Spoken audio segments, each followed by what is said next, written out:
beats. So someone who produces beats and can play a live band, then I don't know what kind of musician he is. So people shouldn't be surprised. I didn't take too much time to even rehearse. All I wanted was them to get the beats and the instrumentation right so we can, perform. And that's what, they did for me, and, we just got it right. So was it deliberate to prove a point that let's end this argument for once? Let's see a different shatta. Well, it wasn't deliberate to prove a point, but I felt because of this coronavirus season and the way people are, seated at their homes, I wanted them to have a relaxation of mind, just to see me perform, not the shatta giddy giddy type, jumping on stage and sweating here and there, but, just for everybody to have that vibe, that feel of me, and listen to the lyrics that I pour out. So the main thing was for people to get the message that I was sending across. So all the songs I performed were really strong songs, and I really want people to even go back and listen to the lyrics of the things that I was saying. So it was basically for me to share, the word of God, like I always say to people, Prophet Shatta. But one thing I noticed during your performance, because I joined in the people that watched, was your shout to the president. And constantly you were shouting to the president. I've had different schools of thought. One of them is that you had to seek permission from the Flagstaff House. So constantly you had to acknowledge them. Tell me why you kept shouting to the president, and does that thought that you had to seek permission have any grounds? Well, apart from me, respecting the rules and laws of the country, and apart from them giving me, that permission, because I wanted, some few tags for my team that were going to work with me, talk about the live band and the camera crew, and, I really got that support from that side. But apart from that, I'm really watching. And somebody is distracting you. Ignore that person and let's have a good conversation. Apart from that, I'm really watching that side of the president, that he is thinking so much about the country. He's trying his possible best to make sure, we conquer this COVID-19 and he's trying so much to make us feel comfortable in these times, and I think the constant, press releases, or let me say,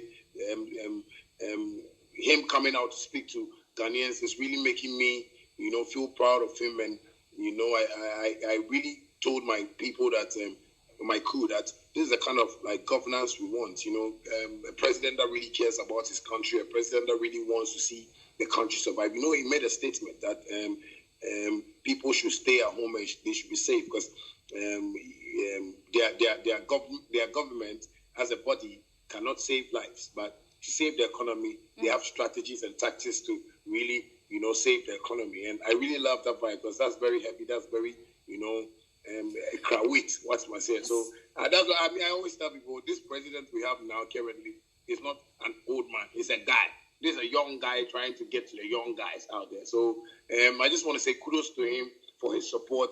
And, I pray God gives him long life to really give us this kind of messages and really push us to where we want to go to. Because his governance is, I'm really understanding why his dad was even one of the leaders in the country. Like he talks about experience. Like he's doing things that is of like, okay, my papa you be there, and I'm continuing what my dad did, and I'm really so it means that you've been impressed by the president, but it took COVID-19 to get you this impressed. A few months ago, this is a shatta who was calling the president to order and all that. What happened? So COVID-19 brought the difference. Like now, I feel we need love. Now I feel we need unity. I feel we need togetherness. And from where I am seeing him come from, I see he has a different, mentality altogether. And I'm really now picturing him like a president. Like I'm seeing him like, oh, okay. So it means like presidents can do like this. Because check the whole of Africa. Some African countries are not doing what he's doing. Like some African countries are not, like presidents are not supporting the way he's supporting us. But he's making sure that we are safe. He's making sure, see the policemen in town, see the soldiers in town. Like they are making sure there is law and order. And that is what I love. That is what I want. Because I believe sometimes when we have, understanding between us, like from the government and the people, we can build this country well. And that's what he's trying to do now, making sure that we have that connection. Like we and the government are one and we are doing things right. And I think he's right this time. Maybe I might have bashed him a few times because my ghetto people have been complaining sometimes when they are hungry. So I have to talk for them. So that one there, it's politics. Yeah, understand? Shatta politics. Great. Shatta Wale, having raised the bar this high, before we went on, I was telling you that it would look very impossible for any other artist to actually match what you've done. Are you ready to host them this time around so that you give them, a shoulder, so that you have a similar concert, so that it's an all artists or your favorite artists or your children in the game coming together to do another concert? Are you willing? Yeah, I'm willing to, but what I want to say is Ghana artists need to, appreciate who an originator is. Sometimes we like to fight for, kingship and me, I do this and me, I do that and stuff like that. But, if somebody brings an idea like this, I believe we all can come together and support it. Like as I'm saying right now, there are artists who are trying to distract this whole thing that is happening. They are not even saying it. You don't see most artists even tweeting about it. That Shatta, you've tried. We have A-list artists who are not doing what is supposed to be done right because they feel, why be the NCD against you? Yeah.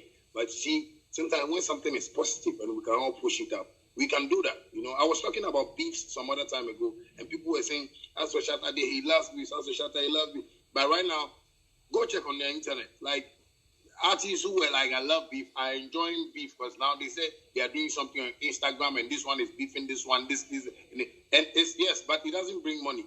And I know how to beef and make it money, so we can all get money. So, I just advise Ghanaian artists to just start learning from, seeing somebody like an originator, an inventor, somebody that they can look up to, so we can all learn something. That is why our industry is not growing, because I believe, our old people talk about our predecessors. I've done music, I've done stuff, but we don't follow it, But me, I'm the type of person that I always say, I don't forget where I'm coming from, so I know where I'm going. For instance, if I say I followed Yogi Doggy to learn dancehall, and now Vibes Cartel is my greatest icon in dancehall music, then you should know that I've never forgotten where I came from. I still will call Yogi Doggy anywhere I stand. But there are artists who come from other sides of life, but when you ask them, where did you, learn this thing from? They tell you, no, God gave it to them. God gave it to you, yes, but let's try to appreciate and, give applause for, people when they've done like the right thing, so we can all grow up. Is that to say that none of your colleagues have called you to congratulate you on this one? Oh, apart from Medical, and Chris Wado, none have called me. And I'm happy about it because, Medical and Chris Wado and me, we are the only rich people in the industry. The rest are just our, servants. Oh, my goodness. Oh, Jesus Christ of Nazareth. Shatta Wale, so you'll be calling for people to appreciate originality. I want to understand perfectly well what is it that it is for you that is originality that you want them to appreciate, so that in case they've slept on it, let's wake them. The business side of this whole industry. I get what I'm saying, because they are not seeing the business side, and that is my problem. Like, if I can tell you point blank that I had to put 400,000 to organize a show like this in my house, then you should know that Shatta really works hard to make sure he gets things done right. Are you getting me? Like, anything they see around me, you think, it's bragging, we're here to know. When I even buy a car, they say, I went to rent it. That I hear stuff in town, and I go like, oh, wow. So that's how you people see this thing. They are forgetting the business side of this whole thing.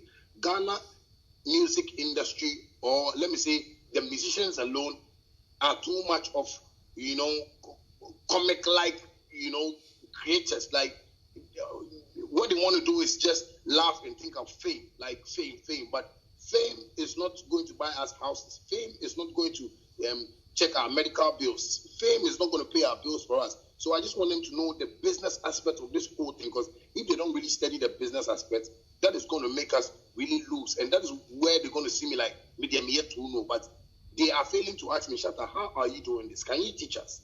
And I can say, yeah, because I'm speaking to university students. I'm talking to people on the streets. I'm teaching them how to save money. I'm teaching them how to live life. But the musicians themselves feel like, we are here to know, Munjani, we are better from here. There's no way. Shatta Wale, I'm the only artist who has gone down for 10 years and has come back. No Ghanaian artists have gotten that record. So if I'm doing something, they should know it's like Akufo-Addo having his father as a president and him coming to be a president. His experience in life, no doubt about it. Right? That's what I'm saying. So that is what they should start learning from me. That is what they should start asking me. We should have meetings. Like, we should forget me say, me I'm this, me na me say, I brought this, I brought that. You brought it, all right. But what impact has it created in the industry? Has it given us money? No, because me, I use my brains to make money. So how has your own help? There are all our artists who say, I've signed this one, and those artists are even poorer than the artists that they said they signed. And it's serious. But when you talk about this, they'll say, shatta di okasa. I like it. It's the truth, and God knows it's coming from my heart, and I just want them to know I love them. That's what I'm talking about. This is a problem that we have to solve, and I believe we'll solve it in Jesus' name. Okay, so you've made reference to something that I want to ask. I asked you this briefly on radio. Let's go back to that conversation where you talk about people having beefs. Now, the first I want to ask you before I go to what I asked you on radio on Saturday is Sub-Zero. Your name has been drawn into Sub-Zero. What is Sub-Zero? Okay, you haven't heard Sub-Zero. You haven't seen stories around that there's a shot that has been fired at you from a song that Sarkodie has done and all that. You haven't heard that? When did you release that? Last night. Oh, at this time of COVID-19. At this time of Sarkodie wants to be at this time, like when people are dying. Sometimes when I tell you, because I've not heard this, and I'll start looking for it now. Because you see, sometimes when people like, even when I hear this from people like industry people, I go like, wow. So people are supporting Sarkodie at this time of COVID-19 when people are dying at the hospital, when the president is trying to cure people, when the president is people are on quarantine. Sammy Flex is there for like 17 days now. They've not released him. It's like people are in jail. People are talking about beefs now. Like Sarkodie is talking about beef, and the industry is happy. I'm disappointed though. At this time, I don't think. I thought you were going to tell me he donated some few things to some needy people, but if Sarkodie has really thrown a shot at me in this time of our life where people are dying, where people need help, then I think that is where I'll come in and say, you see, when I talk about people not making enough money, and if it was me, they would tell me I need attention at this time. If it was me, people would say, Shatta, don't you think you need attention because you think your brand is going down? My brand has never gone down. You get what I'm saying? And rap, I say rap. For rap, highlights. So rap is not going to even stand strong. That's why sometimes, if, people like Sarkodie do this at this time, I blame Reggie Rockstone for even bringing rap to Ghana. Because he himself, he has not made an impact with rap. Are you getting me? So if you tell me Sarkodie has thrown a shot at me at this time where people are dying, what is he trying to mean? Like, what is he trying to say? Can't he wait? Can't he make us plan a beef? Like, then you see, this is why I talk about business. People don't plan the beef, so they don't make money.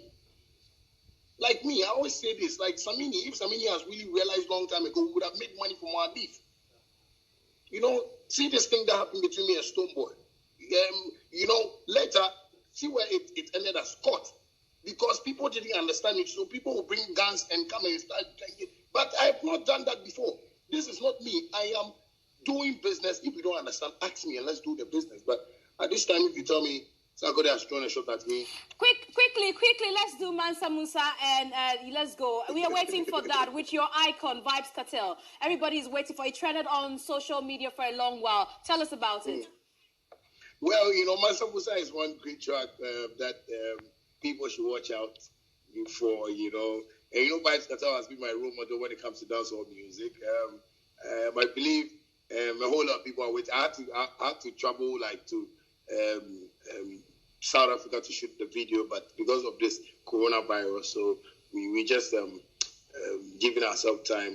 Maybe when it comes down a bit, I will go with my team and we'll go shoot a video. But it's a great song. Mansa Musa talks about the richest man ever in Africa, in the world. Because he was rated as one of the richest men in Africa in the world. At a certain time, and Mansa Musa was over 400 billion dollars worth, kind of thing. And it was a great idea coming from Vibes himself, and he really loves the song. And I believe we're going to promote it and push it hard. But yeah, all the people that love Vibes Cartel should also, pray for his freedom, because that's what I am fighting for. I am also standing for Vybz Kartel's freedom, because he's one great artist that dancehall has ever gotten. You know, in Jamaica, like he's rated #1. Like even though he's incarcerated, he's still like topping charts. You know, he's still, you know, his songs are everywhere. You know, when you check iTunes, #1, and I believe this one icon. You know, I followed a lot. So even though he's done some few mistakes, I believe the love I have for him will never stop. I just want to see him as that positive guy that has taught me real dancehall, and I'll still continue to push his works. Thank you very much, Shatta Wale, for making time for us this morning. We are very grateful to you.